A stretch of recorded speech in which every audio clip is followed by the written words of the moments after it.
Bab 1811 Menebas Demon, Subscribe Penatua. Hansen menggunakan sarungnya untuk memblokir. Dia merasakan kekuatan besar melonjak, dan dia dikirim terbang. Dia dikirim berputar-putar di udara, tetapi dia masih berhasil mendarat dengan anggun ketika momentum dampaknya hilang. Namun meski begitu, dia akhirnya batuk darah. Fik Xenogeneik telah berubah menjadi jauh lebih kuat dari Roxfall Duke. Sebelum Hansen kembali berdiri, Fik melompat ke depan dengan 10 kukunya terangkat seperti belati yang dengki. Mereka melaju kencang menuju Hansen, didorong dengan kekuatan Sky Demon. Kekuatan Hansen saja tidak akan cukup untuk menantang Fik Xenogeneik. Jadi, dia bergerak cepat dan menghindari serangan itu. Yixia, apa kamu tidak akan membantu? Kata Hansen dingin. Yixia tersenyum. Bukankah aku mengatakan ada bagian di mana aku membutuhkan bantuan kamu? Ini dia milikmu sepenuhnya. Aku yakin kamu bisa mengatasinya, jadi kamu urus dia sendiri dan aku akan menunggu kamu di dalam. Untuk gigi tadi, masing-masing kita akan mendapatkan satu. Aku akan menyimpan milikmu. Setelah selesai di sini, datang dan dapatkan dari aku. Petik 2. Setelah itu, Yixia mengambil kedua gigi kelinci tersebut. Lalu, dia terbang ke jembatan. Saat di sana, dia berjalan ke depan. Anehnya, saat Yixia mulai melintasi jembatan itu mulai bergetar. Tapi tidak ada cairan yang menyembur ke atas seperti geyser. Yixia bisa mendekati bola kristal itu. Aku juga tidak bisa membantumu di sini. Jadi, aku pikir aku akan pergi. Hawkwing mengatupkan giginya dan mengikuti Yixia. Hawkwing berjalan dengan cara yang sama dengan hati-hati, tetapi dia juga memperhatikan bahwa tidak ada lagi pilar susu. Ketika Yixia dan Hawkwing mendekati bola kristal itu, mereka memasukinya dan pergi. Hansen mengangkat bibirnya. Dia tidak terkejut dengan apa yang telah dia lakukan. Hansen hampir membunuhnya, dan dia telah mengambil sarung yang dulunya milik sesepuh rebate. Yixia mungkin ingin melihatnya mati, lebih dari siapapun. Aneh jika dia sungguh-sungguh bekerja sama dengannya. Tapi yang paling membingungkan Hansen adalah mengapa sesuatu hanya terjadi pada Roxfall Duke dan Fik ketika mereka mencoba melintasi jembatan. Mengapa tidak terjadi apa-apa pada Yixia dan Hawkwing? Bentuk Xenogenik Fik meraung saat dia terus mengejar Hansen. Kecepatan dan kekuatannya juga lebih besar dari Hansen. Meskipun Hansen bisa menghindari teknik yang tidak bisa dilewatkan, dia tidak bisa melawan. Ketika Yixia dan Hawkwing menghilang ke dalam bola kristal, Hansen tersenyum. Sarungnya mulai mengeluarkan asap ungu. Fik menjerit saat tubuhnya mulai retak dan mengeluarkan banyak darah. Luka mulai bertambah panjang dan lebar. Tapi ini bukan karena Hansen. Ini karena ketika Fik bertempur melawan kelinci itu sangat menyakitinya. Bentuk Xenogenik Roxfall Duke adalah seekor kelinci yang menggunakan kekuatan gigi. Lukanya tidak terlalu parah, pada awalnya. Dan ketika kelinci itu dibunuh, Fik tidak memikirkan apapun tentang lukanya. Tapi kekuatan gigi selalu ada. Bahkan ketika Fik sendiri menjadi seorang Xenogenik, luka-luka itu hanya bisa ditekan untuk sementara. Transformasi tersebut tidak membersihkan dan menghilangkan kekuatan gigi dan residu yang masih ada di dalam lukanya. Yixia bisa menggunakan tit knife miliknya untuk memicu kekuatan gigi di luka Fik, tapi dia tidak melakukannya. Hansen tahu dia merencanakan sesuatu. Untungnya, Hansen sendiri sekarang memiliki kekuatan gigi. Dia tidak mahir seperti Yixia dengan mereka, tapi itu cukup untuk memicu luka Fik. Cedera Fik menyebar dan menjadi lebih parah. Dengan kekuatan gigi Hansen dan gigi pisau, tubuh Fik mulai terbuka. Itu tidak cepat, tapi mantap dan menakutkan. Itu juga bukan hal yang paling menakutkan tentang itu. Hal paling menakutkan tentang itu semua adalah efek pendarahan. Darah merembes keluar dari luka, mengalir lebih cepat dari waktu ke waktu. Semakin banyak Fik bergerak, semakin banyak darah Fik. Beberapa lukanya berdarah pada saat yang sama, dan kecuali Fik memiliki kekuatan yang diperlukan untuk menghentikan pendarahan seperti itu, tidak peduli seberapa kuat dia. Dia akan mati tidak lama lagi. Dan sudah jelas Fik tidak bisa menghentikan pendarahannya. Dia akhirnya mulai kehilangan kesadaran, bahkan jika dia bisa menghentikannya, itu mungkin sudah terlambat. Sekarang, pikiran Fik direduksi menjadi proses pemikiran yang paling primitif, pembunuhan.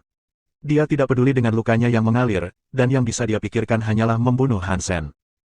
Tubuh Hansen seperti burung phoenix yang sedang terbang. Dia menghindari semua keterampilan Fik. Dan tidak lama kemudian, tenaga dan kecepatan Fik mulai berkurang. Dia telah kehilangan begitu banyak darah, sebagian besar platform telah ditutupi dengan lapisan krim yang licin juga. Patong. Fik hampir kehabisan darah di tubuhnya. Dia jatuh ke tanah dan meraung. Dia ingin mendatangi Hansen lagi, tapi dia tidak bisa berdiri tegak. Hansen menggunakan sarung pedang dengan keterampilan pedang gigi pada Fik, yang membuat retakan dan lukanya semakin besar. Bagian terakhir dari darah makhluk itu mulai mengalir. Beberapa saat kemudian, ikatan Fik untuk hidup putus. Dia hanya bisa bergerak-gerak di tanah saat beberapa tetes darah terakhir menetes. Xenogenic Viscount diburu, gen Xenogenik ditemukan, iblis tanduk ungu. Petik 2. Kekuatan gigi sangat bagus. Mereka tidak lebih buruk dari kekuatan Falsified Sky, tapi anehnya, Xenogenic Vic jauh lebih kuat dari Rocks Volduke. Mengapa dia hanya dianggap sebagai Viscount? Han Sen bertanya-tanya. Tiba-tiba, tubuh Vic mulai mengeluarkan cairan putih. Dan kemudian, cairan itu mengalir kembali ke jembatan. Sekarang Han Sen mengerti bahwa cairan di bawah tidak semuanya agresif dan menyebabkan kegilaan. Hanya sebagian saja yang bermasalah. Begitulah cara Yixia dan Hao Qing bisa lolos dengan selamat. Tapi sekarang cairan putih yang menyebabkan kegilaan telah kembali. Jika Han Sen harus menyeberangi jembatan, dia harus menghadapi bahaya yang sama seperti yang dialami Vic. Han Sen ragu-ragu. Dia melepas tanduk Vic dan memasukkannya ke dalam tasnya. Dia menaiki jembatan dan berlari langsung menuju bola kristal. Setelah beberapa detik, dia mendengar ledakan datang dari bawah jembatan. Pilar cairan membumbung tinggi di langit. Itu mulai mengeluarkan hujan putih, mengancam Han Sen. Han Sen bersiap memanggil perisai Sagittarius Baja untuk perlindungan dari cairan putih. Tetapi ketika susu putih itu mendekat, susu itu berhenti di udara. Aliran cairan putih berkumpul bersama, seolah-olah mereka memiliki kehidupan dan kesadaran. Itu memandang Han Sen, dan kemudian turun kembali ke bawah jembatan.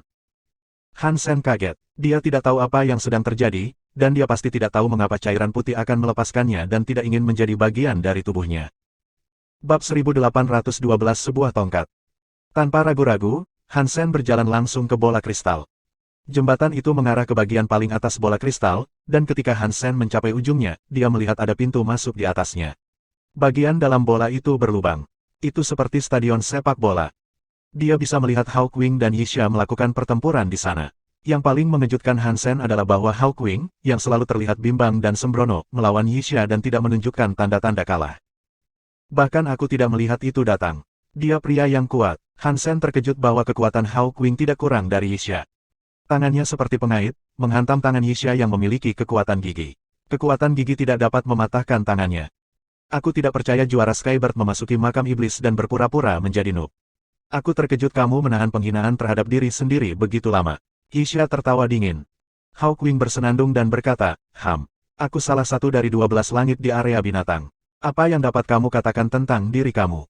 Ratu Pisau Rebate yang berpura-pura bukan siapa-siapa. Petik 2. Tidak terlalu bagus menjadi salah satu dari 12 skis. Kamu akan memenuhi syarat jika 12 skis bersatu. Yixia terdengar menghina. Jika kita berada di luar makam iblis sekarang, aku tidak akan mahir sepertimu. Bagaimanapun juga, kamu setengah dewa. Tapi ini makam iblis, jadi apa masalahnya siapa dirimu? Singkirkan gelar dewa itu, dan kamu dan aku secara praktis sama. Hao Qing bersenandung dingin. Betulkah? Yixia menatap langsung ke mata Hao Qing saat tangannya yang memegang pisaunya mulai marah. Han Sen memalingkan muka dari pasangan itu sebentar, untuk melihat sekeliling dengan lebih baik. Tempat itu seperti stadion melingkar. Ada platform kristal, dan di atasnya, ada lorong kristal untuk turun ke tengah. Pipa-pipa di sana berisi cairan putih. Dan banyak pipa mengalir ke air putih di tengah kolam. Dia tidak tahu di mana kolam itu terhubung, dan meskipun sejumlah besar benda putih sedang dipompa, levelnya tidak naik. Tidak ada yang lain di dalam bola itu. Hao Qing dan Yixia sedang berkelahi di dekat kolam, melarang satu sama lain untuk mendekatinya. Gerakan Hao Qing kuat, mereka tidak terlalu berbeda dari gerakan Phoenix Han Sen. Dia punya sayap, tentu saja. Itu berbeda dari Han Sen, yang harus menggunakan kekuatan. Secara keseluruhan, fokus Hao Qing adalah pada kecepatan. Itu juga berbeda dari Han Sen, yang memiliki kemampuan prediksi dan formasi. Dia sangat cepat, dan dengan cakarnya yang seperti kait, Yixia tidak bisa berbuat banyak. Jika ini pertarungan sungguhan, Hao Qing tidak bisa mengalahkan Yixia. Tapi Hao Qing tidak ingin langsung membunuhnya.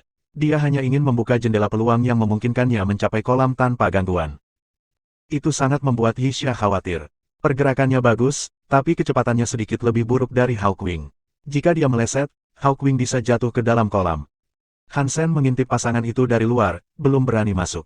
Mereka adalah dua lawan yang akan sulit dihadapi. Dia berencana untuk menunggu di luar, dan mungkin diam-diam membunuh dengan mudah jika ada kesempatan. Saat Han Sen memperhatikan mereka, sesuatu bergerak di sakunya. Kemudian, bola lunak itu melompat keluar. Itu mulai berputar di tanah, sebelum menggelinding ke bola kristal dengan kemauannya sendiri. Bola itu tampak lengket, dan menyusuri dinding ke bawah. Tampaknya mengikuti pipa menuju kolam. Yixia dan Hao Qing sangat fokus satu sama lain, jadi mereka tidak melihat ada orang lain yang masuk. Selain itu, mereka tidak akan berani berpikir benda seperti bola pingpong akan datang seperti itu. Dan dengan pipa-pipa yang menghalangi pandangan mereka, bola bisa meluncur ke bawah dan masuk ke dalam kolam. Hansen mengira sesuatu mungkin terjadi jika bola memasuki kolam, tetapi semuanya tenang setelah masuk. Kolam itu masih sama. Yixia dan Hawkwind bertarung lebih keras dari sebelumnya. Karena mereka perlahan-lahan kehabisan stamina, kemampuan bertarung mereka menjadi lebih lemah setelah durasi pertempuran mereka. Sekarang kamu bisa tahu siapa yang benar-benar lebih baik. Kekuatan Yixia lebih lemah, tetapi kemampuannya tidak goyah seiring waktu. Dia tidak membuat kesalahan apapun. Keterampilan Hawkwind tidak sebaik milik Yixia, tapi sekarang dia lebih lemah dari sebelumnya. Selanjutnya, gerakannya sekarang sedikit terpelintir. Salah langkahnya terlalu kecil untuk dianggap kesalahan nyata, tapi tetap saja ada. Yixia memanfaatkan itu. Memotong. Dengan kelebihan itu, Yixia mengambil kesempatan itu untuk menusuk pundaknya. Wajah Hawkwind berubah, dan dia ingin mundur. Tapi sudah terlambat. Pundaknya dipotong 2 cm, dan itu hanya melukai kulit. Tapi itu sudah cukup, dan lukanya terus membesar dan membawa darah bersamanya. Kekuatan gigi terlalu kejam. Ketika kamu melawan seseorang dengan kekuatan itu, kamu benar-benar tidak bisa terluka sedikitpun. Jika tidak, kamu akan mati. Hansen memujinya di kepalanya, tapi dia sangat senang dia bisa mempelajari kekuatan gigi. Night Queen, sialan kau. Hawkwind mengepakkan sayapnya dan mencoba terbang menuju pintu keluar, dengan kecepatan dan kelurusan anak panah. Dia terlalu cepat, dan Yixia tidak bisa menghentikannya. Demon Grave banyak menekan kekuatan ketika Hawkwind semakin jauh, efektivitas lukanya akan lebih lemah. Hawkwind terbang keluar dari pintu keluar dengan perasaan kecewa. Akan sulit untuk mendapatkan harta karun itu, tapi Night Queen berpura-pura menjadi seorang wanita bernama Yixia. Itu semua adalah kesialannya. Saat dia memikirkan ini, dia merasakan sakit di kepalanya. Dia merasa seolah-olah dia telah dipukul oleh tongkat. Dia melihat bintang saat dia jatuh ke tanah. Hansen meraih tubuhnya dan mencegahnya jatuh. Dia tidak bisa bersuara. Perhatian Yixia sekarang terfokus pada kolam. Saat dia berjalan di depannya, dia terlihat bersemangat. Hansen tidak ragu-ragu, dan dia juga sekarang menyelinap ke dalam bola. Dia menuju ke Yixia, dan saat dia muncul di belakangnya, dia menyiapkan sarungnya untuk memukulnya. Menyerang elit setengah dewa di luar tidak mungkin dilakukan. Tapi di sini, indranya lebih lemah. Ini bukanlah serangan yang sulit untuk dilakukan. Juara Hawkwind telah disingkirkan oleh Hansen, dan itu cukup mudah. 1813 The Origins of Xenogenesis. Hansen bergerak di belakang Yixia diam-diam, dan tepat saat dia akan memukul kepalanya, hatinya hancur. Yixia telah berdiri di dekat kolam, melihat ke dalamnya tapi ketika Hansen diam-diam menyelinap ke sisi kolam, dia melihat bayangannya dan bayangan Yixia. Dia menatapnya dengan kaget. Hansen mengertakkan gigi dan masih melakukan serangannya. Yixia bisa menghindar. Dia mengerutkan kening dan berkata, bagaimana kamu bisa sampai di sini? Bahkan jika kamu memang membunuh Vic, bagaimana kamu bisa menyeberangi jembatan? Petik 2. Hansen tidak berhenti mengayunkan sarungnya padanya. Dia menggunakannya seperti pedang, mencoba menyerangnya. Akan lebih baik untuk membunuhnya sekarang, saat dia sedikit lelah. Aku berjalan di sini, itu tidak terlalu sulit. Hansen menyerangnya, sambil mengatakan hal-hal untuk menyerang pikirannya. Tapi Yixia tidak akan terpengaruh oleh serangan mental yang lemah seperti itu. Pergerakannya masih kuat dan diperhitungkan, dan kesalahan tidak akan datang dengan mudah. Tapi dia baru saja melawan Hawkwind, dan itu membuatnya sedikit frustasi. Dia berada dalam posisi yang tidak menguntungkan sekarang, melawan Hansen. Yixia sangat marah, dan dia bertanya-tanya nasib buruk apa yang telah dia kumpulkan yang sekarang memaksanya untuk bersaing dengan Hansen lagi. Setiap kali dia akan mendapatkan sesuatu, Hansen ada di sana untuk merusak segalanya untuknya. Lukanya masih belum sembuh dari pertemuan pertama mereka, dan dia kehilangan sedikit kekuatannya. Dia tidak akan bisa menembus batasan makam iblis, jadi, melihat Hansen menyerang semakin keras, dia tahu dia semakin ditekan. Dia tidak diberi waktu untuk melakukan apapun. Dia tidak tahu kenapa, tapi Yixia merasa skill pedang Hansen telah meningkat. Dia lebih kuat dari dia dalam pertarungan terakhir mereka. Itu membuat pertarungan saat ini jauh lebih sulit. Itu bukan karena skill pedang Hansen telah meningkat. Itu karena Hansen telah mempelajari beberapa teknik pisau gigi dari otak pisau. Dan Hansen adalah pemula dalam kekuatan gigi sekarang. Jadi, Hansen sekarang mengerti cara kerja Tit Knife. Dia tidak akan lebih buruk dari Yixia sekarang. Hansen menekan Yixia dengan cukup mudah. Jika Yixia telah meninggalkan Tit Knife dan menggunakan keterampilan lain, bahkan keterampilan yang kurang kuat, Hansen tidak akan bisa menekannya sepenuhnya. Melihat bahwa Yixia akan terkena sarungnya, percikan keluar dari genangan cairan. Di kolam melingkar itu, cairan susu itu meledak seperti gunung berapi yang meletus. Jus putih melesat ke seluruh area dalam gelombang. Hansen dan Yixia sama-sama terkejut. Mereka berdua mundur, ingin menghindari cairan putih itu. Cairan putih disemprotkan ke lantai, dan kemudian, mereka menyadari bahwa kolam telah mengering. Tidak ada setetes pun cairan yang tersisa di sana. Pipa yang mengirimkan cairan putih ke kolam sekarang sudah kering. Tidak ada lagi cairan putih yang mengalir. Kolam itu kosong. Kenapa tidak ada apa-apa? Dari mana asal-usul xenogenik yang diteliti oleh Crystallizer? Wajah Yixia berubah. Sepertinya dia tidak bisa menerima apa yang dilihatnya. Hansen merasa aneh. Bolanya juga baru saja meluncur ke dalam. Jadi mengapa itu hilang? Hansen tidak punya waktu untuk memikirkan ini. Dia mengayunkan sarungnya dan mencoba menghabisi Yixia. Saat Hansen bergerak, dia melihat wajah Yixia terlihat muram. Cairan putih itu mendekati mereka seolah-olah itu hidup. Itu adalah pemandangan yang sangat familiar bagi mereka berdua. Hal-hal seperti itu telah mengubah Roxfall Duke dan Vic menjadi xenogenik. Hanya perlu satu kolom putih berbahaya untuk mengubah Roxfall Duke dan Vic, tapi di sini, ada banyak. Pasti ada 1000 benda putih yang menggeliat. Mereka seperti gerombolan monster, mengelilingi Hansen dan Yixia. Dolar, aku akan mengingat kamu. Jangan biarkan aku melihatmu di luar makam iblis. Aku tidak akan menjadi ratu pisau jika aku tidak bisa membunuhmu dengan cepat di dunia normal, kata Yixia, sebelum mencoba melarikan diri. Jangan pergi dulu. Jika kamu sangat menyukaiku, mengapa kamu tidak tinggal saja?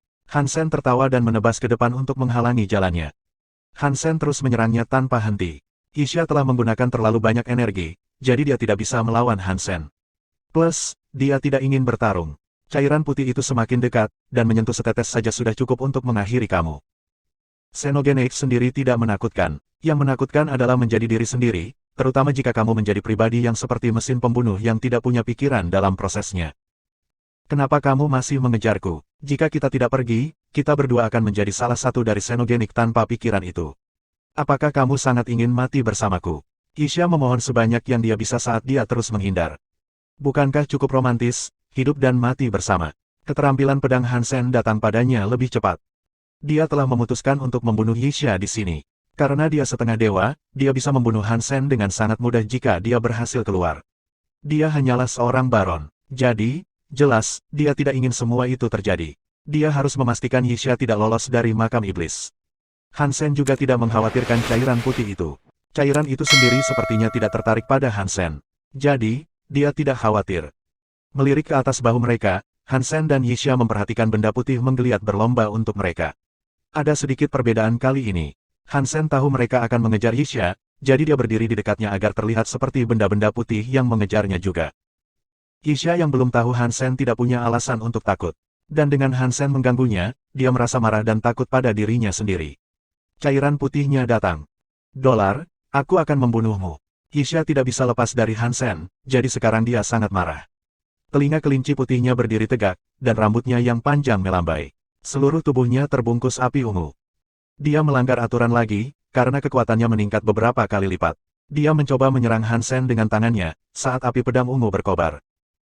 Hansen terus bergerak, mencoba menghindari nyala api itu. Api ungu membungkus Yixia, dan dia berhasil menghilang dan muncul kembali di depan pintu masuk bola.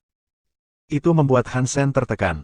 Dia tidak menyadari bahwa dia telah membuat Yixia cukup marah untuk menggunakan skill tersebut. Namun kali ini, itu terlalu berat baginya. Tubuhnya rusak. Bahkan jika dia meninggalkan makam iblis, tubuhnya akan menjadi lemah untuk waktu yang lama. Hansen ingin mengejar, tetapi dia tiba-tiba merasa seolah seseorang telah menepuk pundaknya. Merinding berkobar di kulitnya. Ambil sebanyak yang kamu mau. Hansen berlari ke depan dan melihat ke belakang. Tidak ada apa-apa di belakangnya. Ketika dia melihat ke bahunya, dia tidak melihat apa-apa di sana. Dia merasa seolah-olah ada sesuatu yang duduk di sana, tetapi dia tidak bisa melihatnya. Tiba-tiba, warna di bahu Hansen menjadi kabur. Dia melihat bahwa makhluk, seperti bunglon, baru saja muncul. Dan kemudian, warnanya mulai bergeser lagi. Makhluk itu menyatu kembali dengan lingkungannya. Bahkan pada jarak sedekat itu, Hansen tidak bisa melihatnya lagi. Tentunya itu tidak mungkin keluar dari bola aneh itu, pikir Hansen. Meskipun makhluk kecil itu baru saja muncul, ia tampak seperti monster yang berdiri tegak. Itu hanya kecil, itu saja. Itu seukuran tangan pria. Dan sekarang, Hansen punya jawaban kenapa bola tidak lagi ada di kolam. Makhluk itu bisa berubah warna agar tidak terlihat. Warna benda kecil itu berubah lagi. Itu pergi ke bahu kanannya, berubah warna, dan menghilang lagi. Itu sangat kuat. Ini praktis tidak terlihat, pikir Hansen, saat dia melihat benda kecil itu mengubah warnanya. Itu sangat dekat dengannya, namun, Hansen tidak bisa melihatnya sama sekali. Apakah kamu keluar dari bola? Han Sen bertanya. Dia tidak yakin apakah makhluk itu bisa mendengarnya. Tapi sepertinya memang begitu. Itu menampakkan dirinya, mengangguk, dan kemudian menghilang lagi. Han Sen tidak lagi khawatir. Itu jelas bukan makhluk yang bermusuhan. Jadi, dia pergi ke depan dan keluar dari ruang melingkar. Oh tidak, Han Sen memperhatikan bahwa baik Yixia dan Hawkwind, yang telah pingsan, telah pergi. Kepompong itu rupanya telah naik ke udara lagi, dan ada banyak jalur keluar yang tersedia. Seluruh kepompong bersinar. Han Sen ingin pergi dengan cara yang sama dia masuk, tetapi cairan putih di bawah jembatan mulai mengamuk. Itu seperti air mancur, menyemprot seluruh kepompong. Sebuah lubang muncul di bagian atas kepompong, dan pilar putih tiba-tiba turun melalui itu. Itu menangkap tubuh Han Sen dan mendorongnya kembali melalui udara, menuju ke bawah keluar dari kepompong. Ketika dia keluar, sekelompok monster berlari menuju Han Sen. Mereka mengelilinginya. Monster kecil itu berjalan tepat di depan Han Sen dan menatapnya. Benda kecil di bahu Han Sen muncul dengan sendirinya sebelum melompat ke tangan monster kecil itu. Monster kecil itu sangat senang karena dia mengangkat makhluk kecil itu ke langit. Itu meraung. Kelompok monster juga meraung di sampingnya. Itu seperti sekte, semua menyanyikan pujian. Tidak lama kemudian, suara itu mereda dan keheningan kembali. Monster kecil itu memerintahkan monster lain untuk mengangkut Han Sen. Han Sen mengerti bagaimana mereka bekerja sekarang, jadi dia memutuskan untuk naik ke atas monster itu. Dia telah menyadari sekarang bahwa dia tidak akan dapat menemukan Yixia dan Hawkwind. Han Sen senang dia berhasil menjarah tubuh Hawkwind ketika dia tidak sadarkan diri. Dia tidak kalah banyak saat Hawkwind kabur. Tapi Han Sen tidak tahu apakah barang yang dia ambil itu sepadan. Dia akan memeriksa semuanya dan membuat kesimpulan nanti. Monster itu mulai berjalan kembali, tapi mereka tidak mengirim Han Sen ke Chaos. Mereka benar-benar pergi lebih jauh ke gurun. Hei, kamu akan membawaku kemana? Hati Han Sen hancur. Yang ingin dia lakukan sekarang adalah pergi. Kemungkinan Yixia menemukannya di luar makam iblis bukanlah masalah kecil. Monster mengabaikan pertanyaannya. Mereka berlari sepanjang hari melewati gurun sampai mereka mencapai oasis. Oasis itu bahkan lebih besar dari tempat tinggal Chaos. Buahnya berlimpah, dan setiap tangkai anggur memiliki kelompok buah. Monster itu menurunkannya, dan kemudian monster kecil itu menunjuk ke buah itu dan menunjuk ke Han Sen. Apakah kamu mengatakan buah-buahan ini milikku, dan aku dapat mengambil apapun yang kuinginkan? Han Sen sangat senang. Han Sen melihat buah xenogenik di tengah-tengah sisanya, dan dia menyadari pasti ada banyak dari mereka di sana. Jika dia bisa mengambil sebanyak yang dia mau, dia bisa menerima banyak. Monster kecil itu mengangguk, lalu Han Sen mengambil sebuah apel yang tampak seperti berlian. Dia juga mengambil pisang yang tampak seperti giok kuning. Bahkan ada buah naga rubi. Melihat Han Sen mengambil begitu banyak buah dalam waktu sesingkat itu, monster itu mengeluarkan keringat dingin. Dia menggigit baju besi Han Sen dan menariknya ke area lain. Mengapa kamu membawaku ke sumur ini? Aku tidak haus. Biar aku ambil lagi. Han Sen membawa satu karung penuh buah xenogenik. Dia terlihat begitu rakus. Kelopak mata monster kecil itu bergerak-gerak, tepat sebelum dia mendorong Han Sen ke dalam sumur. Tidak apa-apa jika kamu tidak ingin aku mengambilnya lagi, tetapi kamu tidak harus mendorongku ke dalam sumur ini. Han Sen merasa tertekan, menemukan tubuhnya di dalam air. Untungnya, monster kecil itu hanya mendorongnya dan tidak menyakitinya. Han Sen mulai berenang, tetapi dia kemudian melihat sesuatu yang aneh. Sumur telah lenyap, dan dia sekarang berada di danau yang terletak di antara dua gunung. Tempat apa ini? Dan mengapa aku di sini? Han Sen kaget saat dia melihat ke langit. Saat itu malam hari, dan ada 2 bulan di langit. Han Sen sekarang menyadari dia kembali ke planet KT. Aku tidak tahu Demon Grave memiliki sebuah teleporter. Orang-orang itu sangat baik. Han Sen sangat senang. Dia tidak lagi harus khawatir tentang Yixia yang menyergapnya ketika dia keluar dari makam iblis. Bersikap baik selalu memberi aku hadiah. Biarkan aku makan buah untuk merayakannya. Han Sen membuka karung dan dengan cepat terkejut. Bunglon itu sedang duduk di tengah semua buah, dan Han Sen tidak tahu kapan makhluk kecil itu berhasil menyelinap ke dalam. Kamu menyelinap keluar, Han Sen bertanya sambil mengambil makhluk kecil itu. Makhluk kecil itu tidak menjawab. Itu hanya mengubah warnanya dan menghilang. Jauh, di tengah gurun di makam iblis, sekelompok monster sedang mengaum. Seolah-olah suara itu akan menyebar di langit. Aku tidak bisa mengirimmu kembali sekarang. Aku tidak bisa kembali ke makam iblis. Jika kamu tidak ragu dengan itu, maka kamu bisa ikut dengan aku. Tapi harus aku beri nama apa kamu? Han Sen tenggelam dalam pikirannya. Setelah waktu yang lama berlalu, dia berkata, bagaimana kalau aku memanggil Musiko? Nama itu keren. Petik 2. Benda transparan itu tiba-tiba menjadi merah, dan paku menutupi kulitnya. Hidungnya bernapas lebih cepat dari biasanya. Kamu tidak menyukainya, mari kita pikirkan nama lain, Little Homiting. Bagaimana dengan Pak Chameleon, Iblis Terangsang, Serigala Terangsang, Naga Terangsang, Transformator? 1815 memaksimalkan gen, subscribe Penatua. Gen Xenogeneik yang dikonsumsi, Baron Genopoint plus 1. Hansen memasak beberapa pisang di atas api. Saat dimasak, pisang dengan cepat melunak dari bentuk seperti kristal sebelumnya. Setiap pisang meningkatkan 1 gen Baron. Sebelum dia selesai memakan semuanya, dia mencapai 100 gen Baron. Poin Geno Baron maksimal. Pengumpulan poin tidak lagi dapat dilanjutkan. Tubuh Geno membutuhkan buah khusus. Hansen makan pisang lagi, dan pengumuman yang sama diputar. Di cagar alam, ketika poin Geno kamu maksimal, kamu bisa berevolusi melalui kolam evolusi. Di alam semesta Geno, hal-hal tidak terjadi seperti itu. Dia tidak tahu bagaimana menerobos dan naik. Apakah ini berarti aku harus memulai terobosan sendiri? Hansen terus berpikir, tapi ini adalah satu-satunya kemungkinan yang terlintas di pikiran. Tidak ada gunanya terus memakan buah Geno yang sama, jadi dia mengemasnya dan kembali ke tempat perlindungan. Ketika Xie Qingqing melihat Hansen, dia berlari ke arahnya, memukuli dadanya yang bengkak. Han tua, aku bisa menghasilkan baju besi Geno. Bawa aku ke dunia Geno dan aku akan menggunakan tubuh tampan dan komik keren untuk menaklukkan tempat itu. Petik 2. Aku juga, kata malaikat kecil dengan tenang. Aku juga, terdengar suara lembut Zero. Aku juga. Banyak orang terus berkata bahwa mereka sudah selesai dan siap untuk pergi. Jika Luolan dan Ji Yanran mencapai level itu, mereka mungkin juga ingin pergi. Terutama, dengan prospek mencari Little Flower. Berhenti. Menurut kalian tempat itu apa? Ini tidak seperti pindah ke rumah baru. Kamu mungkin mati di luar sana. Setidaknya beri aku lebih banyak waktu untuk menyiapkan tempat yang bagus dan aman bagimu untuk menetap. Little Silver, kamu bisa naik dan datang ke alam semesta Geno juga. Petik 2. Hansen kembali ke planet KT, sekarang dia harus memikirkan masalah serius. Karena dia telah membawa kembali banyak gen Xenogeneik, banyak dari orang-orangnya dapat menghasilkan baju besi Geno mereka. Banyak dari mereka sangat ingin untuk datang, dan dia tahu tidak mungkin menghentikan mereka selamanya. Ini terutama berlaku untuk Xie Qingqing dan Gu Qincheng. Mereka pasti akan mencoba sesuatu yang bodoh jika Hansen tidak segera membawanya. Aku perlu menemukan tempat yang aman untuk membangun basis bagi kami. Jika aku melakukan itu, mereka bisa datang. Tapi di mana aku bisa menemukan tempat yang aman? Hansen membawa Little Invisible ke salah satu kota terdekat. Setelah 2 hari perjalanan, mereka sampai di sana. Little Invisible adalah nama baru bunglon itu. Makhluk itu tampak senang dengannya. Untungnya, tidak ada pertempuran yang terjadi di kota itu. Itu masih di bawah kendali penuh rakyat KT. Di sana, Hansen dapat membeli telepon yang dengannya dia dapat menghubungi Qiao dan Lance.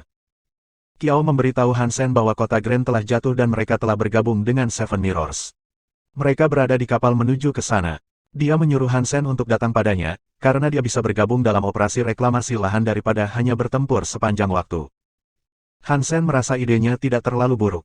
Jika dia bisa menemukan tempat tanpa ras yang lebih tinggi berkeliaran dan memburu Xenogeneik, itu akan sempurna bagi rekan-rekannya untuk menginjakan kaki di pintu dan tumbuh. Tapi kota tempat dia berada tidak memiliki kapal menuju Seven Mirrors. Dia tidak bisa pergi. Di jalanan kota Mississippi, semua orang buru-buru memikirkan urusan mereka sendiri. Tidak ada yang benar-benar peduli dengan orang lain. Tempat itu belum diserang oleh Taurus, tetapi orang-orang tahu bahwa hanya masalah waktu sebelum itu terjadi. Planet KT terjun bebas, dan semua orang harus memikirkan kemana masa depan mereka akan mengarah dan apa yang bisa mereka lakukan. Banyak kapal di sana yang masih mengangkut pengungsi ke luar angkasa. Kerumunan itu sangat banyak, dan mereka tidak bisa muat semua. Kebanyakan dari mereka harus menunggu beberapa saat sebelum bisa keluar dari planet ini. Di jalan yang menyedihkan itu, ada seseorang yang tidak terlihat seperti orang-orang suram lainnya. Pria itu sedang berjalan di jalan tanpa baju besi. Dia mengenakan pakaian yang terbuat dari kain asli, dan dia juga memegang spanduk kecil di tangannya. Ada beberapa kata aneh yang tertulis di dalamnya, tapi itu bukan bahasa yang umum. Hansen, bagaimanapun, akan mengenali mereka jika dia melihat mereka. Saat pria itu berjalan, seorang wanita jangkung dengan telinga kelinci putih mendekatinya. Dia memakai topeng. Dia mengeluarkan pisau dan meletakkan pisau itu di leher pria itu. Orang-orang terus berjalan, dan pria dan wanita itu tiba-tiba ditutupi oleh kekuatan aneh. Itu mengisolasi mereka di jalan yang sibuk, membuatnya tampak seperti mereka tidak ada sama sekali. Ratuku, apa yang kamu inginkan? Pria itu tidak takut lehernya tertusuk pisau. Dia memandang wanita itu dengan heran. Wanita itu adalah Ratu Pisau dari Rabat. Dia adalah Yixia, yang hampir dibunuh Hansen. Yixia menatap pria itu dengan mata dingin dan berkata, apakah kamu ingin hidup? Atau kamu ingin mati? Petik 2. Aku belum cukup hidup, jadi ya. Aku ingin hidup. Pria itu tertawa. Jika kamu ingin hidup, beri aku ramalan, kata Yixia dingin. Pria itu memandang Yixia, tersenyum, dan berkata, Ratuku, bolehkah aku bertanya apakah ramalan sebelumnya akurat? Hah? Yixia bersenandung dan tidak menjawab pria itu. Dia melanjutkan dengan berkata, ramalkan masa depan aku dan masa depan pria bernama Dolar. Dia adalah manusia. Petik 2. Yixia telah menunggu di luar makam iblis untuk waktu yang sangat lama. Bahkan setelah badai mulai dari dalam, Dolar masih belum sampai ke titik keluar. Dia tidak percaya Dolar akan terjebak di makam iblis untuk waktu yang lama, tapi dia telah mencoba segalanya untuk mencarinya. Dia tidak bisa menemukan pria itu. Jadi, dia datang ke sini untuk meminta bantuan pria itu dalam menemukan Dolar yang sulit dipahami. Kau akan bertemu dengannya saat takdir memutuskan jalanmu akan terjalin. Untuk saat ini, kamu harus melepaskannya. Pria itu tersenyum. Aku tidak percaya itu. Temukan dia untukku, kecuali jika kamu ingin mati. Kata Yixia dengan marah. Pria itu tersenyum kecut sambil menggelengkan kepalanya. Ratuku, kau keras kepala. Jika kamu tidak percaya pada takdir, lalu mengapa kamu ingin mendengar apa yang bisa aku ramal? Petik 2. Yixia mengerutkan kening. Dia tidak ingin percaya apa yang dikatakan pria itu padanya, tapi dia sudah menerima ramalan darinya sebelum dia pergi ke makam iblis. Ramalan itu ternyata benar, jadi anehnya dia merasa terdorong oleh apa yang dia katakan padanya. Meskipun dia tidak ingin percaya bahwa pria ini dapat meramalkan masa depan dan merasakan takdir, dia melakukannya. Aku bertanya padamu apakah kamu akan melakukannya atau tidak, Yixia dengan dingin menatapnya, dengan pisau masih terangkat ke lehernya. Tentu saja, tapi kamu tidak bisa menantang takdir. Bahkan jika aku tahu di mana dia berada, kamu tidak dapat bertemu dengannya. Dan kemudian kamu akan menyalahkan aku karena tidak akurat. Pria itu menghela nafas. Apakah kamu mengatakan kamu tidak akan melakukannya? Yixia tampak seperti siap untuk menebas. Kamu tidak bisa menantang takdir. Kamu tidak bisa memaksa aku. Setiap orang di sini memiliki takdirnya sendiri. Hidup mereka kecil, tetapi bahkan Tuhan tidak dapat mengubah jalan yang mereka ikuti. Mereka tidak bisa dijadikan ratu sepertimu. Tapi aku hanya seorang waskita, kata pria itu. Siapa bilang kamu tidak bisa menantang dan mengubah takdir? Kalau mau, aku bisa membuat semut menjadi binatang raksasa, kata Yixia dingin. Pria itu tersenyum dan berkata, jika kamu memiliki kepercayaan diri seperti itu. Bagaimana kalau kita bertaruh? 1816 memperhitungkan takdir. Taruhan apa? Yixia bertanya tanpa ekspresi. Aku akan memilih seseorang yang hidupnya sebanding dengan semut, dan jika kamu bisa membuatnya menantang takdirnya dengan mendapatkan kemerdekaan darimu dan menjadi seorang adipati, maka aku kalah. Aku akan menemukan orang yang kamu ingin aku temukan. Bagaimana kedengarannya? Kata pria itu dengan serius. Bagaimana jika aku menyelesaikan tugas dan kamu gagal menemukan pria yang aku inginkan? Kata Yixia dengan percaya diri. Jika aku tidak dapat menyerahkan pria ini kepada kamu secara langsung, maka kepalaku adalah milik kamu untuk diangkat. Jika kamu menginginkannya, kamu bisa memberitahu aku. Kamu tidak perlu membuat tangan kamu kotor jika kamu tidak mau. Pria itu tampak serius, dan sepertinya dia tidak bercanda. Baik, siapa bilang nasib semut sudah pasti? Biarpun dia hanya pria bodoh dengan baju besi Geno, aku akan menjadikannya duke dalam 3 tahun, Yixia setuju. Dia sangat membenci Dolar. Dia ingin membunuhnya, tetapi dia tidak dapat menemukannya, jadi menggunakan peramal ini mungkin merupakan pilihan terbaiknya. Membesarkan seorang duke tidaklah sulit. Dia tidak berpikir itu akan menjadi tugas yang sulit, dan dia tidak percaya pada takdir. Tidak banyak orang yang benar-benar berbakat. Kebanyakan dari mereka adalah semut secara default. Jadi, langsung saja pilih siapa saja. Pria itu menunjuk secara acak. Bagaimana dengan dia? Jika menurut kamu dia tidak cocok, pilih yang lain. Mereka semua adalah semut. Petik 2. Tidak apa-apa. Kalau begitu aku akan memilih dia. Kalau nanti kamu menemukan kesalahan dengan pilihan aku. Yixia melihat orang yang pria itu tunjuk saat dia berbicara dengan dingin. Aku cukup terkenal dan dikenal oleh banyak ras. Tidak ada kesempatan untuk lolos dari taruhan ini. Namun, kamu mencoba untuk menantang nasib kamu sendiri. Aku harus memperingatkan kamu untuk berhati-hati. Pria itu tersenyum. Dalam 3 tahun, aku akan datang mencarimu. Jika kamu tidak dapat menemukannya, jangan salahkan aku atas apa yang terjadi. Yixia berjalan ke arah orang yang ditunjukkan padanya. Orang di jalan tidak tahu apa yang sedang terjadi. Tapi dia tiba-tiba ditarik oleh kekuatan aneh, dan kemudian dia menghilang sepenuhnya. Yixia membawa pria itu dan pergi. Kekuatannya lenyap bersamanya, dan ketika peramal muncul lagi, KT di belakangnya hampir masuk ke dalam dirinya. Saat dia melihat Yixia menghilang, dia tersenyum aneh. Dia terus berjalan sambil membawa spanduk kecilnya. Jika Hansen melihat spanduk itu, dia akan mengerti kata-katanya. Itu terbaca, memperhitungkan takdir dalam bahasa manusia. Pria itu menghilang di tengah kerumunan. Dia tidak terlihat aneh. Dia bagaikan setetes air di tengah kerumunan orang. Hansen menyusuri jalan yang dipenuhi orang-orang, memikirkan bagaimana dia bisa sampai ke Seven Mirrors. Planet KT hampir jatuh sepenuhnya, dan ketika itu terjadi, Taurus akan mengaturnya bahwa Hansen tidak bisa tinggal di sana lebih lama lagi, dan dia tahu dia harus segera pergi. Tetapi dia tidak bisa naik ke kapal karena sudah terlalu banyak orang yang mencoba keluar dari planet ini. Jika dia menunjukkan bahwa dia adalah seorang bangsawan, dia mungkin bisa naik kapal dengan segera, tanpa perlu mengantri. Tapi Hansen tidak akan melakukan itu. Jika dia melakukannya, Yisha mungkin menemukannya. Dan jika dia melakukannya, itu akan buruk. Setelah meninggalkan makam iblis, Hansen tahu dia tidak memiliki kesempatan melawan elit yang didewakan. Mereka bisa membunuhnya dengan sangat mudah. Berjalan menyusuri jalan, Hansen memikirkan bagaimana dia bisa mencapai Seven Mirrors sehingga dia bisa menemukan Kiao dan Lance. Saat dia berjalan, dia tiba-tiba merasa dingin, seperti bayangan telah jatuh di atasnya. Dia terbungkus oleh kekuatan aneh dan terangkat dari tanah.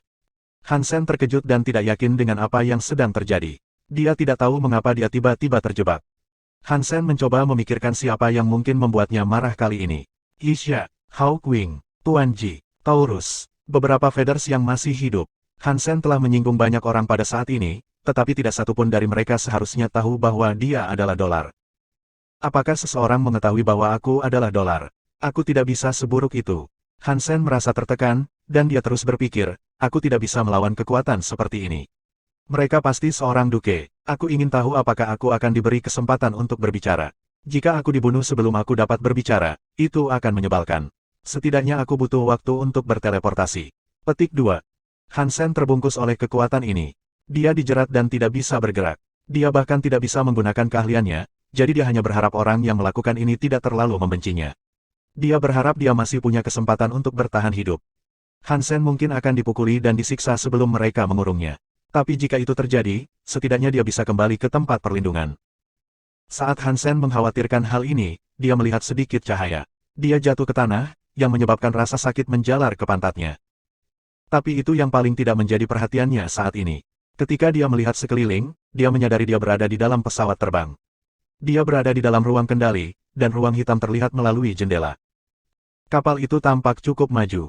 Ini tidak terlihat seperti barang murahan yang kamu temukan di planet KT. Dan ada orang lain di ruang kontrol. Mereka memiliki telinga kelinci, dan mereka mengoperasikan kapal. Potongan harga. Tidak mungkin aku seberuntung ini. Jantung Hansen melonjak. Hansen mendongak dan melihat singgasana bertengger di titik tertinggi geladak. Di kursi itu, hal pertama yang dilihat Hansen adalah kaki yang panjang. Mereka disilangkan satu sama lain, dan siapapun yang duduk seperti itu pasti seseorang yang sangat sombong dan sombong. Hansen mendongak sedikit lebih tinggi, dan saat itulah dia melihat seragam putih penuh dengan payudara besar. Lengannya disilangkan, dan wajahnya sedingin batu. Di atas kepala orang ini ada telinga kelinci putih. Oh tidak, itu Yisha. Hansen mengerang. Di depan Knife Queen, dia tidak bisa berteleportasi. Hansen tidak tahu bagaimana dia bisa menemukannya. Dan dia tidak berpikir dia meninggalkan jejak untuk diikuti. Tapi itu tidak masalah sekarang, karena dia tahu dia akan segera mati. Sekarang, dia hanya berharap Yisha tidak akan langsung membunuhnya, jadi dia punya kesempatan untuk kabur. Tidak masalah siapa kamu, tetapi mulai saat ini, kamu akan menjadi murid aku. Dalam 3 tahun, aku akan memastikan bahwa kamu adalah seorang duke. Yisha menatap Hansen seperti ratu dia.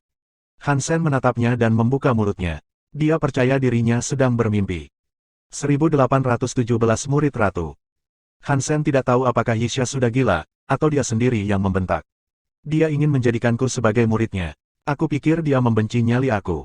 Aku pikir dia lebih suka menguliti aku hidup-hidup. Mengapa dia mengambil aku sebagai murid, berjanji untuk menjadikan aku duke dalam 3 tahun? Apakah pikirannya meledak dalam amarah, dan ini adalah bentuk kegilaan yang aneh? Petik 2. Atau apakah ini semua adalah konspirasi besar dan gila? Akankah dia mencoba menipu aku sebelum menghancurkan aku? Dia bisa menghancurkanku sekarang, jika itu yang ingin dia lakukan. Tapi sekali lagi, mungkin dia tidak tahu bahwa aku adalah dolar. Meskipun dia tidak tahu, mengapa dia menjadikan aku sebagai murid? Apakah aku sangat beruntung? Atau apakah Yisha hanya ditendang di kepala oleh keledai, dan secara acak memilih seorang murid yang kebetulan adalah aku? Petik 2. Hansen tidak mengerti. Dia memandang Yisha, sama sekali tidak tahu mengapa semua ini terjadi. Yisha puas dengan reaksi Hansen. Dia tahu Hansen sangat terkejut, dan dia pikir itu karena dia tidak dapat memahami mengapa elit yang didewakan akan dengan rela menerima seseorang yang begitu biasa.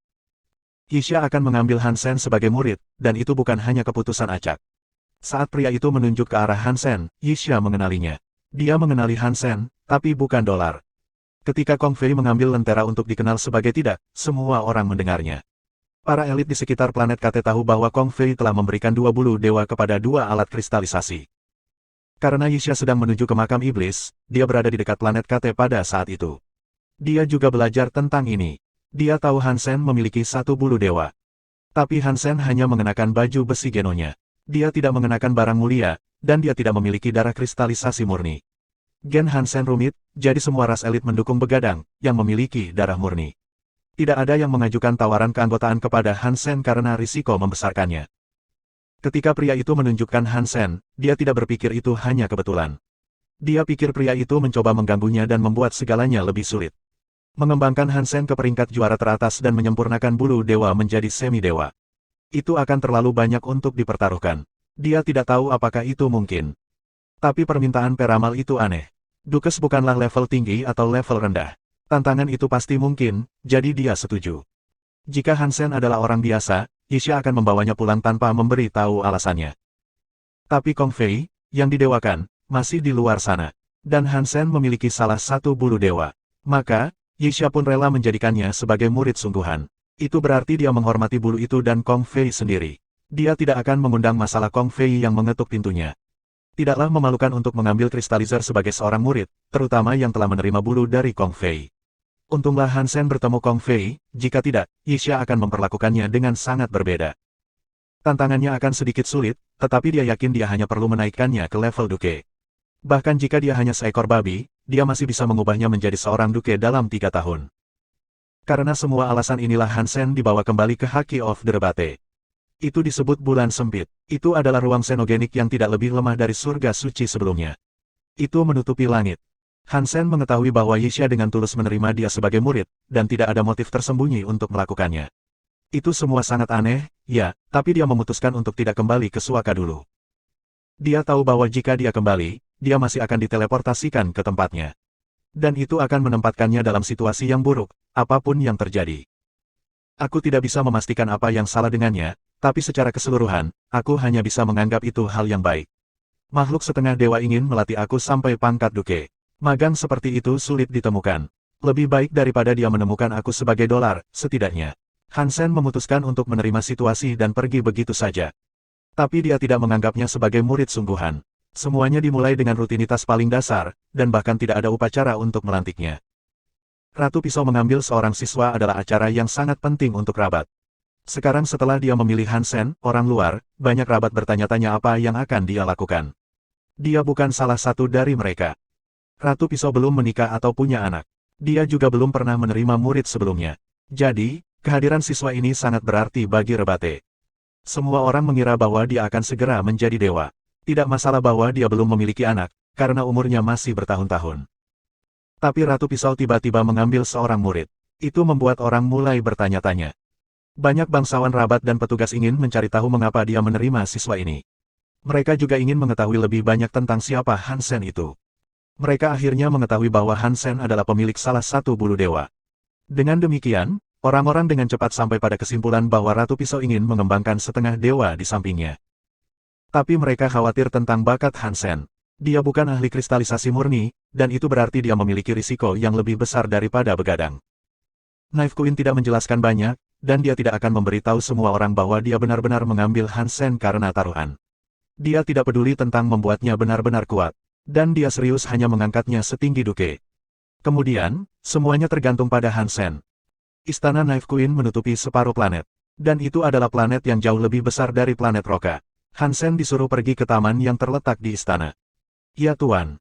Jangan panggil aku Tuan, panggil saja aku Ratu. Yixia memandang Hansen. Dia tidak menyukai gelar pertama yang dia gunakan, karena itu membuatnya terdengar tua.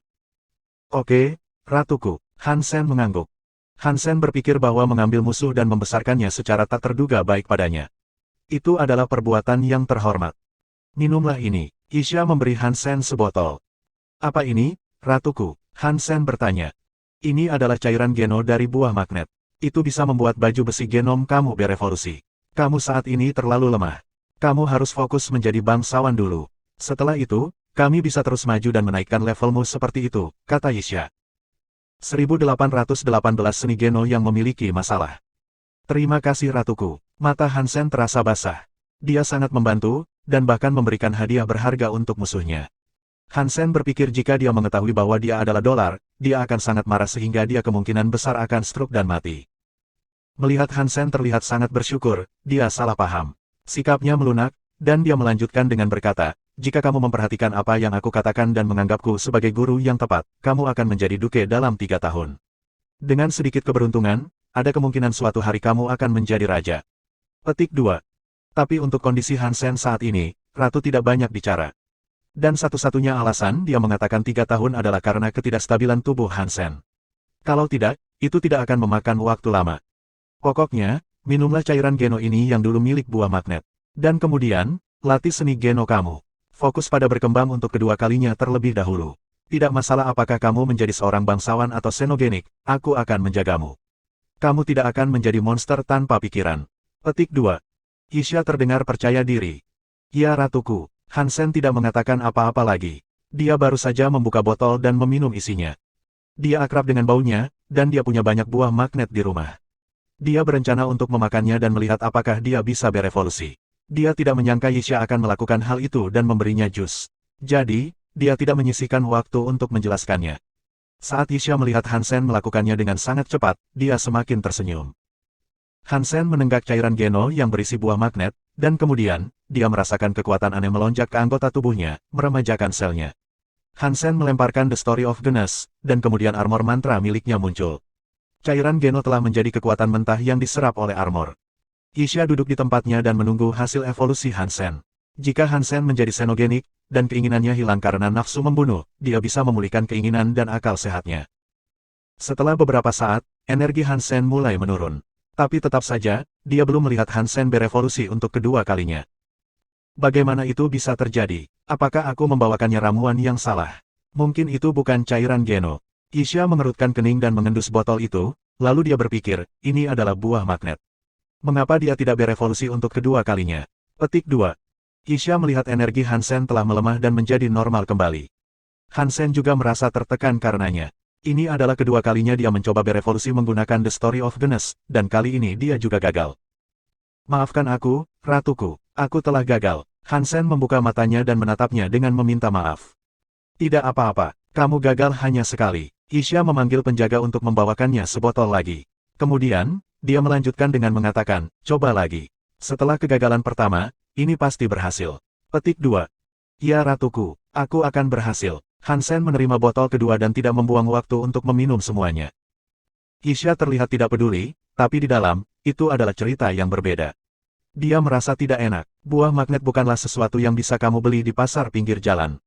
Harganya sangat mahal, dan itu adalah barang yang didambakan oleh banyak orang. Dan itu bukan hanya orang biasa. Bahkan banyak dari ras tinggi, yang tidak cukup beruntung untuk memiliki bayi yang tidak terlahir sebagai bangsawan, menginginkannya. Jadi, harta karun seperti buah magnet bisa sangat mahal untuk didapatkan. Dan ada kalanya mereka sama sekali tidak tersedia untuk dibeli. Bahkan seseorang seperti Yixia tidak memiliki banyak, dan dia lebih suka menyimpan mereka. Biasanya, hanya satu botol cairan Geno yang dibutuhkan untuk sukses. Kegagalan sangat jarang terjadi. Hansen menjatuhkan yang kedua, dan kekuatan aneh itu terwujud sekali lagi. Gelombang kekuatan itu lebih kuat dari apa yang dia alami terakhir kali. Energi yang sangat kuat, ini jauh lebih besar dari seorang baron. Dia pasti berhasil kali ini.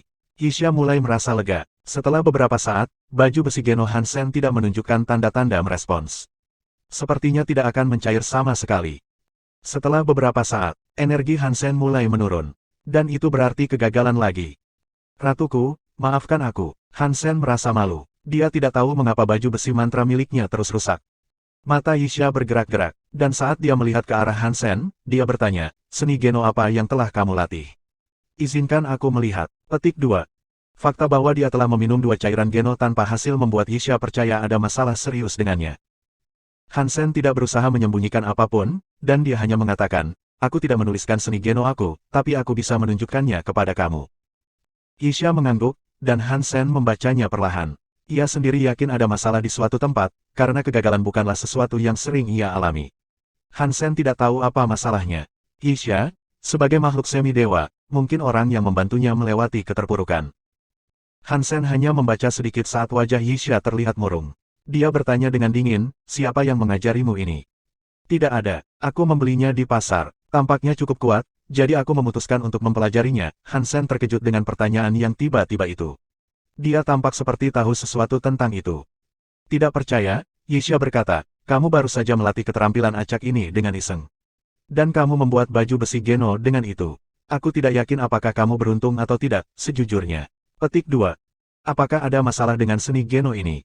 Han Sen kaget. Yixia berkata perlahan, ini bukan hanya masalah. Tetapi bukankah menurut kamu keterampilan ini membutuhkan? Yah, terlalu banyak. Keterampilan. Jika kamu memiliki tubuh seperti ini, kamu sudah menjadi dewa. Kamu tidak perlu berlatih. Siapapun yang menulis ini melakukan lelucon dengan maksud merugikan orang lain. Dan secara keliru, kamu menghasilkan baju besi Geno kamu dengannya. Tidak mungkin untuk berevolusi untuk kedua kalinya. Petik 2. Apa yang harus aku lakukan? Han Sen bertanya-tanya apakah ini benar-benar masalah yang terkait dengan The Story of Genos. Ketika dia mempelajari kisah Gen, dia menyadari masalahnya. Dia sudah tahu bahwa persyaratannya sangat tinggi dan menuntut. Tidak ada yang bahkan bisa memulai dengan persyaratan dasar, dan dia harus menggunakan armor kristal hitam untuk membantunya memasuki pintu dengan latihannya. Bab 1819 bahkan dewa tidak bisa menghalangi aku. Yixia mengerutkan kening. Jelas pria itu telah memberinya tantangan yang lebih sulit dari yang dia pikirkan. Han Sen sudah menghasilkan baju besi Genonya, jadi sudah terlambat baginya untuk mengubah teknik sekarang. Selain manusia, tidak banyak makhluk yang bisa mempraktikkan dua seni Geno untuk membuat dua jenis baju besi Geno.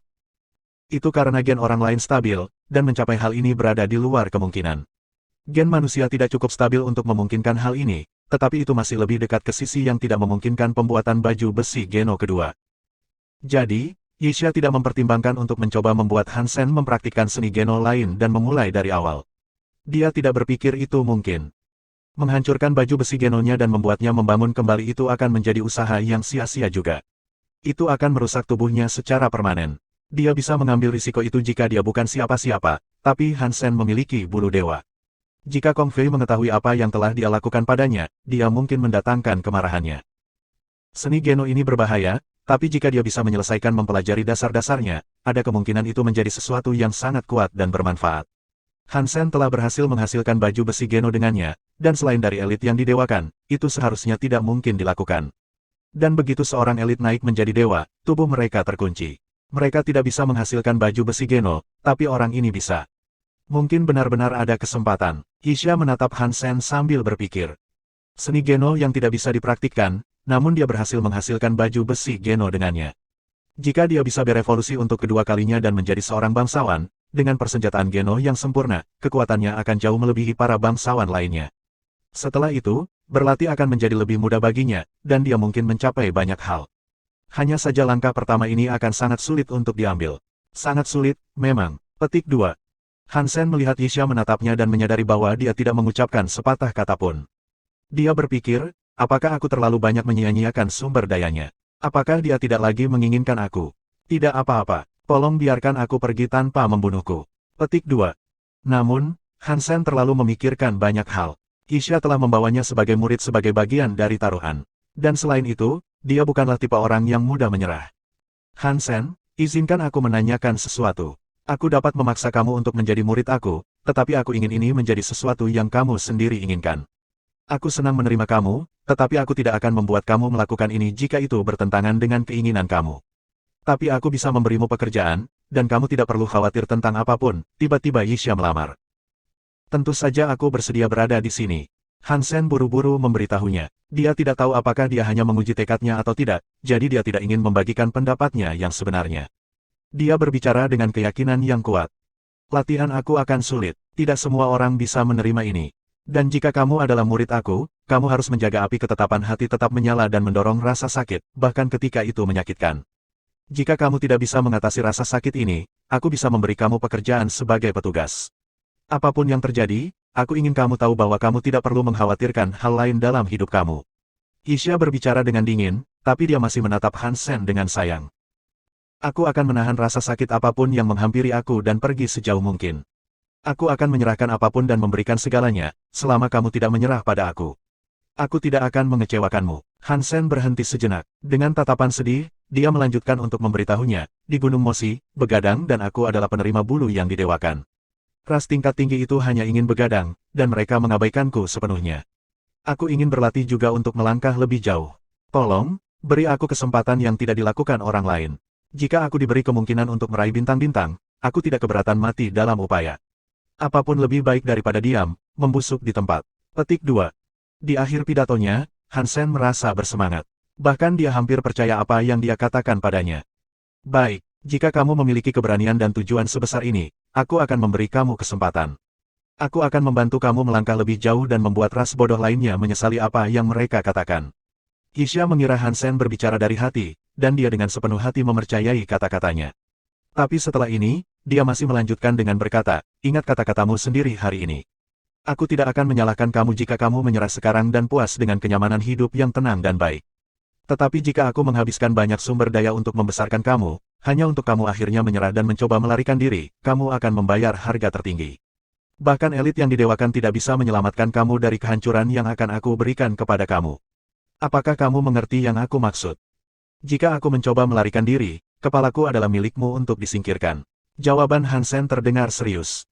Apa yang dikatakan Han Sen, tidak sepenuhnya bohong. Beberapa kalimat terakhir sebenarnya cukup tulus. Han Sen tidak mau mundur. Jika dia tidak bertujuan tinggi di alam semesta Geno, dia tidak bisa bertahan.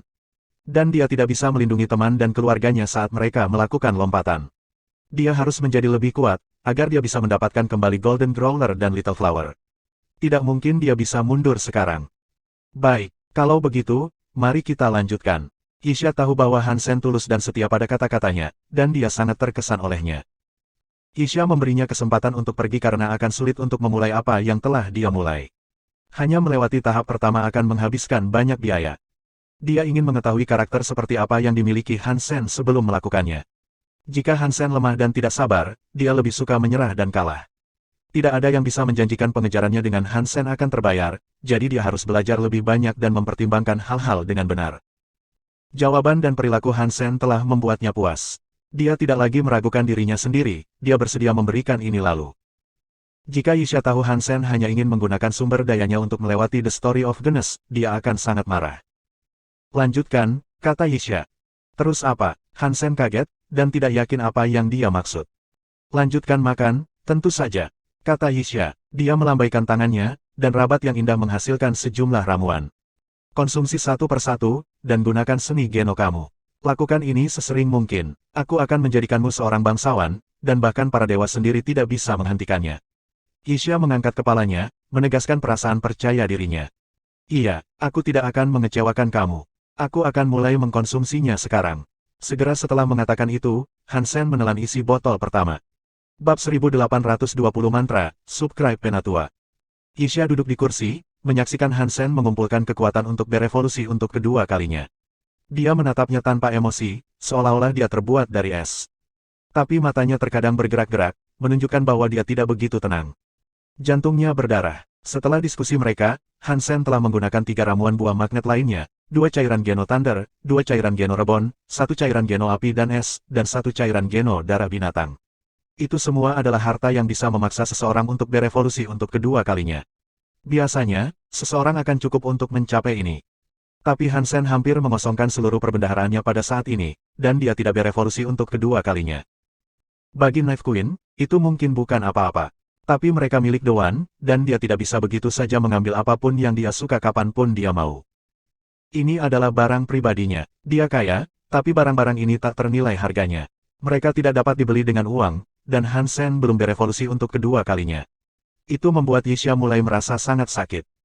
Maaf, tapi sepertinya aku telah gagal lagi. Han Sen berdiri. Dengan kegagalan terbaru ini, dia telah gagal 11 kali. Lanjutkan, kata Yixia tanpa emosi. Namun, matanya bergerak-gerak beberapa kali lagi. Dia hanya memiliki 1 cairan Geno mendidih yang tersisa untuk diberikan, dan cairan Geno Cell. Jika keduanya tidak berhasil, investasi saat ini tidak akan sia-sia. Dia tidak akan tahu bagaimana menghadapinya setelah dia melalui semua ini. Dia tidak bisa begitu saja membiarkan Han Sen pergi setelah menginvestasikan begitu banyak padanya tanpa hasil. Jika ini terus berlanjut, dia harus membayar mahal untuk mendapatkan item yang akan memicu evolusi yang ingin dia lihat. Dan itu adalah sesuatu yang sangat tidak ingin dia lakukan. Hansen mengambil cairan Geno lain dan meminumnya. Kemudian, dia memainkan The Story of Genes. Armor mantra itu penuh dengan energi, dan itu berdebar dengan kekuatan tak terbatas. Dan kemudian, tiba-tiba, kekuatan aneh menerangi armor. Itu membuat jantung Yixia berdebar kencang. Semua simbol dan etsa lainnya mulai menyala juga. Tidak lama kemudian, baju besi Geno ditutupi dengan simbol dan coretan itu, membuatnya terlihat seperti nyala api yang beriak. Yixia sangat senang melihat ini, dan dia berkata, kali ini akan berhasil. 12 botol cairan Geno adalah investasi proporsi Goliath. Dia merasa sangat lega melihat ini. Jika 2 cairan terakhir tidak membantu, dia tidak yakin apakah dia akan bersedia untuk mencelupkan tangannya ke cairan yang dimiliki oleh seluruh suku. Di tengah simbol seperti nyala api, armor Geno mulai meleleh. Itu meleleh menjadi cairan yang kemudian mengambil bentuk lain. Melihat Hansen menjadi seorang bangsawan dan bukan xenogenik adalah hal yang luar biasa juga. Jika dia menjadi seorang xenogenik, segalanya mungkin akan lebih sulit. Yixia melihat ke bentuk baju besi Geno, mencoba untuk mencari tahu persenjataan Geno seperti apa yang akan dia terima. Sebuah seni Geno yang membutuhkan begitu banyak pasti akan menghasilkan hasil yang menakjubkan. Cairan Geno terus berputar dan berubah, dan akhirnya, mulai menjadi transparan. Tapi wajah Yixia juga mulai berubah. Itu tampak bingung. Kebanyakan baju besi akan berevolusi untuk menciptakan sesuatu yang jelas merupakan senjata. Kamu bahkan mungkin menemukan item atau peningkatan pada baju besi itu sendiri. Tapi persenjataan Geno yang diciptakan Hansen terlihat sangat aneh. Itu belum selesai, tetapi kamu bisa mulai melihat bentuknya. Itu adalah anak kristalizer, lengkap dengan anggota badan dan wajah. Apakah itu persenjataan boneka Geno? Yixia berpikir sendiri. Namun saat persenjataan hampir habis, Yixia mulai terlihat terkejut. Di udara, setelah armor Geno meleleh, persenjataan Geno muncul. Itu terlihat sangat aneh. Itu terlihat seperti gadis berusia 12 tahun. Rambut hitam panjangnya mencapai kakinya, dan matanya juga hitam. Kulitnya putih dan halus, seperti manusia sungguhan. Beberapa bagian tubuhnya terbungkus baju besi putih, dan di tangannya, dia memegang 2 revolver. Ada nama yang terukir di genggaman kedua senjata itu. Yixia mengira itu adalah bahasa kristalizer, jadi dia tidak bisa membaca kata-katanya. Gadis itu menggerakkan matanya dan berjongkok di lantai. Dia mengangkat senjatanya dan mengarahkannya ke Yixia, seolah-olah dia sedang menjaga Hansen dari musuh. Mata Yixia terbuka lebar saat dia menatap gadis itu. Dia telah melihat banyak persenjataan Geno, tapi tidak ada yang seperti ini. Yang ini tampak hidup. Dia memiliki kekuatan hidup yang layak. Dia juga tampak seperti dia memiliki kecerdasan Hai. Agar persenjataan Geno memiliki kehidupan seperti itu, dan memiliki baju besi dan senjata, pengetahuannya tentang apa yang mungkin terjadi saat berkembang sepenuhnya terbalik. Ketika persenjataan Geno selesai diproduksi, Hansen melihat ke arah gadis itu dan berkata, mengapa persenjataanku seorang wanita? Apakah itu benar-benar persenjataan Geno aku? Petik 2. Cengkeramannya meyakinkan Hansen bahwa ini benar-benar persenjataan Genonya. Pada genggaman 2 revolver putih mutiara, huruf Sp diukir menjadi 1, dan huruf 2 diukir di sisi lainnya. Bersama-sama, mereka membentuk spell. Dan itu adalah nama armor Genonya. Ketika Hansen menggunakan pikirannya, wanita itu mendatanginya. Ketika mereka bertemu satu sama lain, dia menjadi baju besi putih yang menutupi seluruh tubuhnya. Kata mantra tertulis di atasnya. Kekuatan luar biasa memenuhi tubuh Hansen sekarang. Itu memberinya kekuatan lebih dari yang pernah dilakukan baju besi Geno. Ini adalah persenjataan Genoku. Hansen kaget. Dia pergi untuk memeriksa informasinya, dan tubuh Geno mengatakan dia telah menjadi duke di balik kata mantra. Ratuku, kurasa aku berhasil, kata Hansen, melihat ke arah Yixia. Bagus sekali, sekarang teruslah berlatih. Yixia masih shock, dan dia terbangun dari tidurnya pikiran yang dalam oleh teriakan Hansen yang tiba-tiba. Yixia belum pernah mendengar tentang persenjataan Geno seperti ini. Mungkin orang ini benar-benar bisa mencapai sesuatu yang istimewa. Persenjataan Geno seperti ini aneh, pikir Yixia dalam hati. Terima kasih kepada Penatua yang sudah subscribe.